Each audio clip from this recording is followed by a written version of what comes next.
کیا آپ کو پتا ہے کہ ہماری ہاتھوں میں جو گھڑیاں ہیں وہ سب سے پہلے کس نے ایجاد کی؟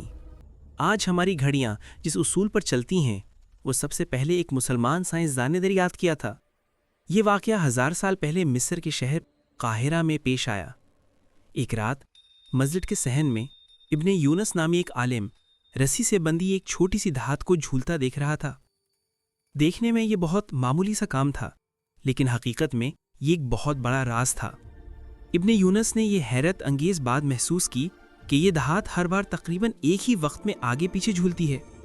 اس نے اسی جھولنے کے اصول کو سمجھا اور وہی اصول بعد میں دنیا کی پہلی جدید گھڑیوں کی بنیاد بنا۔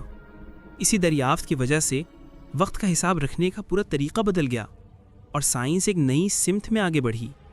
یہ وہ حقیقت ہے جو دنیا بہت کم جانتی ہے، مگر یہ دریافت ایک مسلمان کے ہاتھوں ہوئی تھی۔ اگر آپ کو ہماری یہ تاریخی کہانی اور معلومات پسند آئیں تو ویڈیو کو لائک کریں اور ہمارے چینل کو سبسکرائب کرنا نہ بھولیں۔ شکریہ۔